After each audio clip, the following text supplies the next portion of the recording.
bienvenidos a nuestro canal con Penny. Y yo soy Mary y hoy os traigo un libro de fantasía que pensaba que no me iba a leer nunca, que es La princesa prometida de William Goldman, pero que no me arrepiento de haberlo hecho gracias a mi lista del top 52 de libros de fantasía que apareció ya allí, me picó el gusanillo y luego escuché en uno de los podcasts que escucho siempre que era el libro favorito de la directora y digo, bueno, le voy a dar una oportunidad. Y es un libro extraño, no creo que se pueda catalogar como un libro de fantasía épica o un cuento de hadas romántico como está catalogado, porque no creo que eso sea la historia real, como os voy a explicar. Pero bueno, el autor es el escritor y guionista de cine William Goldman y fue publicada en 1973 y en España está siendo actualmente publicada por Ático de Libros con casi 400 páginas. Tengo que deciros que si os lo queréis comprar, yo os recomiendo buscar una edición actual que por lo menos contenga el material adicional del 25 aniversario, ya que originalmente era un libro que tenía unas 300 páginas y este contenido adicional son 100 páginas más, que a mí es lo que se me ha hecho más tedioso del libro, pero que realmente vale la pena leerlo porque tiene momentos que son muy divertidos, porque este libro es divertido, es decir, yo me he reído un montón, hacía tiempo que no me reía tanto con un libro, quizás desde Terry Pratchett, el último que leí, y sinceramente, estaba leyendo y mi pareja pues decía, pero ¿por qué te ríes? ¿No estás leyendo La princesa prometida? Y yo, sí, pero es que es muy divertido, es muy, muy divertido, sobre todo al principio, por el ejercicio de metaficción que hace el escritor. Y es que, a pesar de que cuando el libro fue adaptado en 1987 a película, y que yo creo recordar que solamente se adapta la parte del cuento de hadas, la vi hace ya años y la verdad es que he intentado buscar la película en las plataformas en las que estoy suscrita para comprobar si realmente solamente es la parte de fantasía, y en IMDb no he encontrado fotografías de escenas de fuera de la historia de fantasía, así que supongo que no. Pero bueno, la película, que se convirtió en una película de culto, fue estrenada en 1987 y fue dirigida por Rob Reiner, y de hecho hay ya un prólogo en el que el autor pues explica todas sus vicisitudes para lograr que La princesa prometida fuese adaptada al cine, porque a pesar que fue un libro que tuvo éxito y que se compraron los derechos muy rápido, costó muchísimo que finalmente se hiciese la película. Y de hecho lo que explica, que no sé si es cierto o no, porque lo he intentado buscar pero no lo he encontrado, porque como luego explica cosas que no son ciertas, pero yo creo que esto sí, tuvo que recomprar él mismo los derechos de la película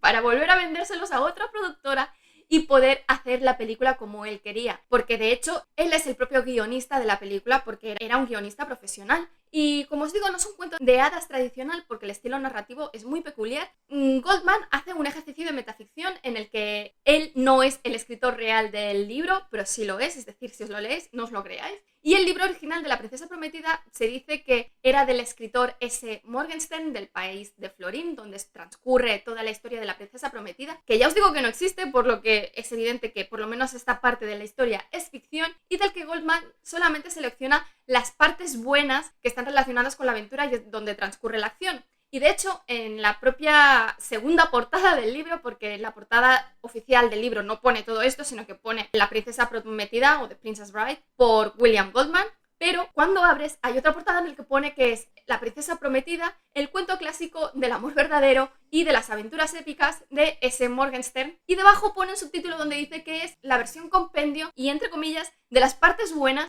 por William Goldman. En todas estas partes de la parte de la metaficción en el que habla sobre el libro de La princesa prometida son muy divertidas, son muy satíricas y tienen un humor así muy negro, y ya os digo que te ríes muchísimo y hay veces que te llegas a creer lo que te está contando, y seguro que más de uno se lo ha creído, como me lo estaba creyendo yo, hasta que vi cosas que no encajaban y que no eran ciertas, y que luego buscando información pues se ve que la familia se ha hartado de decir una y otra vez que todo lo que explica de su propia familia no es cierto, porque este señor está claro que era un troll en su propio libro y seguramente en su vida también, que le gustaba gastar este tipo de bromas pesadas. El prefacio está escrito en primera persona por parte de Goldman, como William Goldman, en el que explica cómo el libro llegó a sus manos, explica cómo él de pequeño cayó muy muy enfermo y su padre, que era originario de Florín, pues le leía este libro con su inglés macarrónico, y que por lo tanto él no había llegado a leer el libro en sí hasta que fue mucho más mayor y quiso que su hijo también lo leyese, y finalmente logró encontrar una copia. Se dio cuenta de que ese libro no era el mismo que le había leído su padre, sino que su padre había quitado todas las partes aburridas y muy pesadas, que eran decenas y decenas de páginas, y solamente le había leído las partes buenas. como es un libro que le gustaba mucho, que había marcado su vida, pues decide republicarlo, pero solamente con estas partes buenas y sacando todas las cosas aburridas, como por ejemplo todo el protocolo de la corte del país de Florín, cómo funciona políticamente, la economía, el funcionamiento de la escuela de princesas, que ya me diréis, o sea, ¿qué pasa? ¿Que iban las princesas del resto de Europa allí a aprender? Porque ¿cuántas princesas podía tener el país de Florín? Tendría que ser de chicas de la alta sociedad, ¿no? No, bueno, la cuestión es que él dice que decidió sacar todas estas cosas porque paraban la acción y eran escenas de como 60-70 páginas y que por lo tanto no le veía ningún sentido. Pero hacer esto explica que le llevó problemas con los herederos de S. Morgenstern, que él no sabía ni que existían. Asimismo, aparte de este prefacio donde explica todo esto, cómo él llegó a escribir el libro, a lo largo de la novela también hay intervenciones en primera persona de él en cursiva en las que explica por qué decidió sacar una parte u otra y también da su opinión sobre alguna escena con la que no está de acuerdo con su propio libro, es decir, critica al escritor ficticio S. Morgenstern de por qué ha hecho una cosa o la otra, por lo que actúa como troll de su propio libro, criticando abiertamente las decisiones narrativas de S. Morgenstern, claramente buscando una reacción por parte del público, que es que se ría, o sea, es decir, es un libro que realmente está buscando el humor, porque incluso en la narración del cuento en sí hay comentarios también muy graciosos y críticos con los cuentos de hadas tradicionales. Asimismo, y dado que el libro original pues tenía un final muy abrupto y que no era demasiado satisfactorio sin entrar en él, pues a partir de la edición del 25 aniversario del libro se incluyó primero unas páginas, 20-30 páginas, y luego en el 30 aniversario creo que fue, pues se incluyó aún más páginas, y todas estas páginas adicionales hacen referencia al descubrimiento de la segunda parte de La princesa prometida por Morgenstern, que se llama El bebé de Buttercup. Y en estas páginas lo que hace precisamente es explicar cómo descubrió que existía esta parte y su lucha con los herederos de S. Morgenstern para poder publicarlo, y que no se lo dejan publicar porque le dicen que sacó cosas que no debería haber sacado porque eran muy importantes para su país y que por lo tanto no podían dejar que hiciese la segunda parte, y que habían decidido que la segunda parte la hiciese Stephen King porque resulta que Stephen King tenía familiares del país de Florín y que iba allí cada verano y que él ya había aceptado todo esto, por lo que se va a hablar con King, que se conocen precisamente porque Goldman hizo el guión de la película, de la adaptación del libro de Misery de King, que esto es real, por eso os digo que mezcla cosas de su realidad con cosas que son mentira, y King le propone pues que haga el primer capítulo respetando la obra a ver qué pasa. Y este es el material adicional que lleva el libro a partir de la edición 25. Y la idea de Goldman era que para el 50 cumpleaños de la novela se publicase esta segunda parte del bebé de Buttercup, que lo que hace pensar es que finalmente pues conseguía los derechos para poder publicar el segundo libro, y que bueno, que llegaba a algún acuerdo con King, cosa que no se ve en este libro. Ya os digo que no os estoy haciendo spoilers porque no os estoy explicando tampoco qué es lo que sucede en este primer capítulo, pero que le añade pues mucho interés. Por eso os digo que el cuento de hadas en sí para mí es secundario y la historia real es la metaficción que crea el propio Goldman. Y bueno, evidentemente esta edición del 50 cumpleaños, que sería en 2023, pues no se va a publicar porque Goldman murió en 2018 con 87 años, es decir, tenía previsto publicar un libro con 92 años y bueno, en muchas ocasiones había dicho que estaba totalmente colapsado sobre cómo seguir. En cuanto al cuento de hadas, a la parte de la historia de S. Morgenstern, que está transcrita tal cual de su traducción original, está narrado en tercera persona omnisciente, pero en realidad es una historia muy crítica con los estereotipos de los cuentos de hada tradicionales, que no deja de ser crítico y sacar a relucir que los cuentos de hadas tradicionales pues no eran muy coherentes en sí mismos, pero que bueno, ese no era el objetivo de que los personajes realmente estuviesen desarrollados. Y por poneros un ejemplo, Buttercup decide de un día para otro que está enamorada de Wesley, y es así porque sí, y punto, y esto es amor verdadero, y por eso este libro es el único libro de amor verdadero que existe. Buttercup además no es muy inteligente, y es algo que se dice por el propio narrador omnisciente, no solamente por Goldman, y se resalta en varias ocasiones. Es decir, no se da a entender que es perfecta, sino que dice por qué no es perfecta, que es algo que no se explicaría en un cuento de hadas. Wesley también es el mejor en todos los ámbitos porque sí, y el príncipe de Florin, Humperdinck, pues también es malo porque sí, sin tener ningún tipo de fondo, como la mayor parte de la historia. Pero es que si pensamos en los cuentos de hadas tradicionales, que es lo que pretende ser este libro de que tenga siglos, realmente eran así. O sea, muy pocas veces se daba contexto sobre todo lo que sucedía. En general es una lectura divertida, amena y que la acción pasa rápida y que tiene también un carácter rompedor en el sentido de que el punto en el que los cuentos tradicionales terminarían y se diría y fueron felices y comieron perdices, aquí no sucede, sino que en este punto pues hay un giro importante y es un giro hacia el oscuro, porque empiezan a pasar cosas bastante feas, que es algo que dice el autor, que dice, a partir de este momento, pues ya no pasaron tantas cosas buenas, me gustaría decir lo contrario, pero así lo escribió S. Morgenstern, es decir, él. Pero yo creo que eso es lo que le da el plus y como ya he dicho antes, sinceramente, hasta que no llega la edición complementaria de toda la historia de la segunda parte de La Princesa Prometida, es muy ameno y divertido y se lee muy bien y os recomiendo leerlo a pesar de los prejuicios que podáis tener. En cuanto a la reseña en sí, la historia se sitúa en un mundo ambientado en la época del Renacimiento,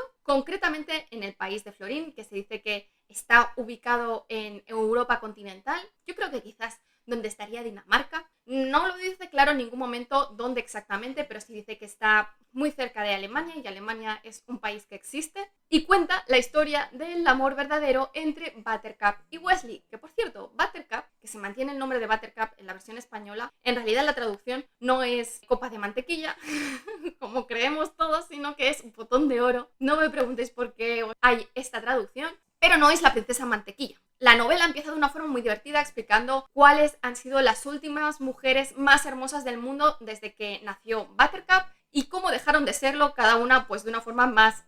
extraña que la anterior. Y después de referirse a varias, termina diciendo que Buttercup a sus 15 años todavía no lo es, pero que tiene el potencial para serlo. Buttercup vive en una pequeña granja con sus padres, la familia en sí es un desastre porque tiene una granja pues que no produce demasiado y desde hace años tienen en acogida a un chico de la misma edad de Buttercup que huyó de su familia o de la situación en la que tenía, cosa que no se explica, y terminó allí y a cambio de un techo pues trabaja en la granja y desde que está allí pues todo funciona muchísimo mejor, aunque nadie se lo reconoce porque sigue siendo prácticamente un esclavo. Por su lado, Buttercup a sus 15 años ya tiene muchos admiradores, pero tiene serios problemas para mantener la higiene a pesar de que sus padres le insisten de que se lave bien y su único pasatiempo es montar a caballo y provocar al chico, al que ni siquiera llama por su nombre, sino que lo llama simplemente granjero y en inglés lo llama farm boy. Lo que pasa es que no hay una traducción literal del inglés de este término y la verdad es que se pierde un poco con la traducción, pero bueno. Y para que veáis la falta de imaginación por parte de Buttercup, que es algo que resalta el narrador, como no tiene imaginación, su caballo se llama Caballo, no tiene ningún otro nombre. Un día aparece en la granja el conde Rugen, el único conde de todo Florín, amigo íntimo del príncipe heredero de Florín, que acude por los rumores sobre la belleza de Buttercup. Sin embargo, cuando están allí, pues Buttercup se fija en la atención que la duquesa presta a Wesley y se empieza a poner nerviosa, se va a su casa, se va a su habitación, empieza a pensar y decide que está enamorada de él y que siempre lo ha estado y que a cada segundo que pasa está aún más enamorada y es simplemente porque le decide y punto, o sea, no hay algo en concreto que la haya hecho enamorarse de Wesley, pero es una de estas razones que para mí, o sea, presenta a Goldman de los cuentos de hadas, que realmente, o sea, las cosas pasan así y punto. Inmediatamente, pues cuando toma esta decisión, al día siguiente se va a la cabañita donde duerme Wesley, llama a la puerta y le declara su amor, pero de una forma súper ridícula y larga, diciendo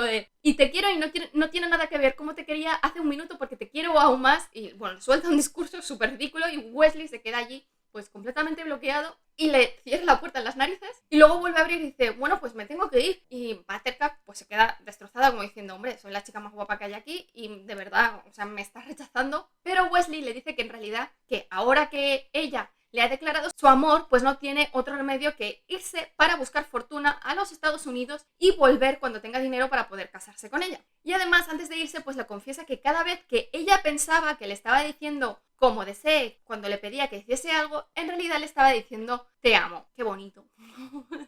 Por cierto, no os olvidéis suscribiros. Poco después de irse, Buttercup recibe una carta informándole que el barco en el que viajaba había sido atacado por el terrible pirata Robert, que es famoso por matar a todos los pasajeros que se encuentran en los barcos que aborda, por lo que Buttercup asume que Wesley está muerto. En el momento que asume esto, pues decide que ya no va a volver a amar nunca más y precisamente este toque de sufrimiento hace que se convierta en la mujer más hermosa, ya no del momento, sino de toda la historia.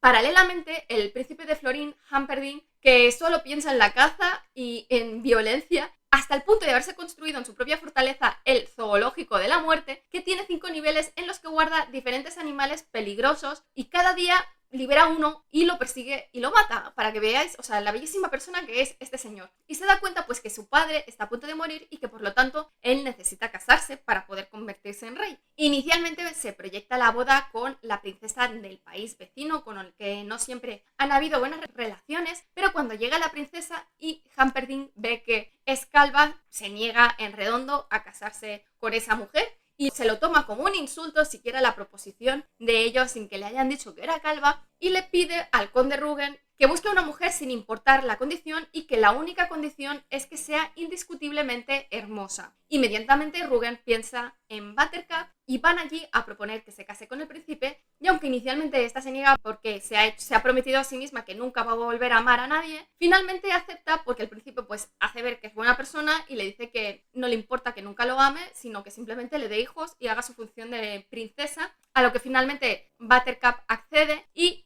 Buttercup se va 3 años a la escuela de princesas de Florin y se la hace princesa de una montaña precisamente para que no sea simplemente una granjera, momento en el que finalmente se la presenta como la prometida del príncipe y se convierte en la princesa prometida. Y esto es más o menos un tercio del libro original, pero quiero explicar un poco más, que si habéis visto la película y alguna escena de la princesa prometida lo tendréis en mente, pero por si acaso yo aviso, así que a partir de aquí un poquito de spoiler, pero que no voy a llegar ni siquiera a la mitad del libro, pero que me parece muy interesante.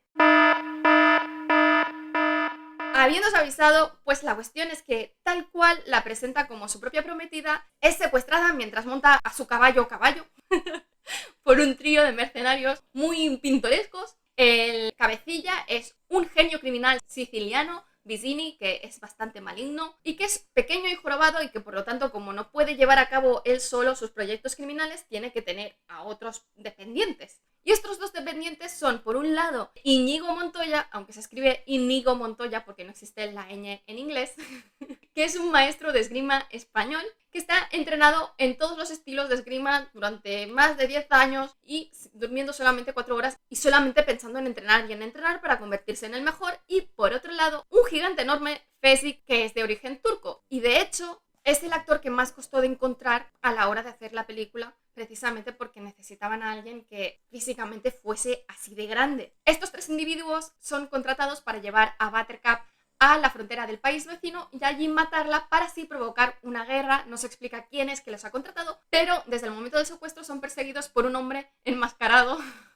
que se enfrentará a ellos uno a uno, creando escenas cómicas y dramáticas a la vez, que es la típica escena que se ve en la película. Por eso no podía evitar explicar esto sin revelar pues giros que seguramente todos sabréis. Pero bueno, eso es todo, espero que os haya gustado. Si es así, dadle al like, dejad comentarios, que ya sabéis que siempre los contesto. Si no estáis suscritos, suscribíos y sobre todo, dadle a la campanilla para que YouTube os avise de cuando cuelgo nuevos vídeos, que ya os avanzo que los siguientes van a ser El gigante enterrado de Kazuo Ishiguro, El último argumento de los reyes de Joe Abercrombie, Los propios dioses de Isaac Asimov y en el ámbito de los cómics el tercer volumen de Hellblazer de Jamie Delano, y también el siguiente va a ser Skydoll de Barbucci, que es un cómic europeo para quienes no lo sepáis. Nos vemos en el siguiente vídeo.